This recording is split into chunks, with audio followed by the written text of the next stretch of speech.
Update na po tayo sa latest na sitwasyon sa La Castellana, Negros Occidental. May ulat on the spot si Eileen Pedreso ng GMA Regional TV 1 Western Visayas. Eileen!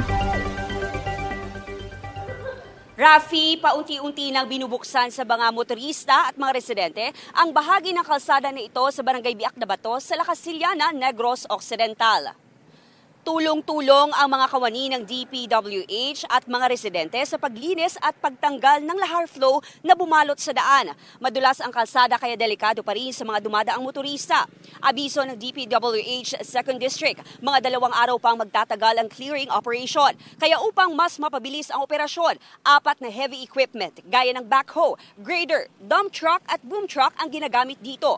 Mahigit 500 na individual ang nasa evacuation center ngayon ayon sa barangay.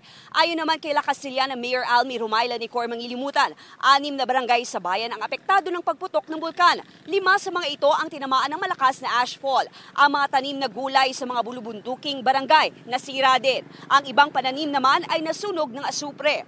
Patuloy pa rin ang evacuation sa mga apektadong residente na sa ngayon ay umaabot na sa 1,113 na mga individual. Samantala, mahabang linya ng mga container ang nakahilera sa gilid ng kalsada ang makikita dito sa Barangay Kabagnaan. Problema ngayon ng mga residente dito ang daluyan ng tubig na galing umano sa bulkan Kanaon.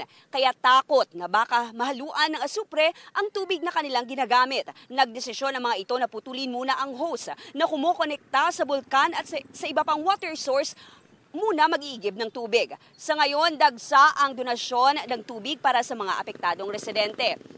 Sa ngayon, pinaalalahanan ng barangay ang mga residente nito na huwag munang gumamit ng tubig sa mga water source sa lugar.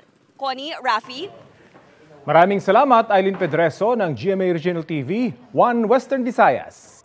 Kapuso, alamin ang maiinit na balita. Bisitahin at mag-subscribe sa GMA Integrated News sa YouTube. Sa mga kapuso abroad, samahan nyo kami sa GMA Pinoy TV at sa www.gmanews.tv.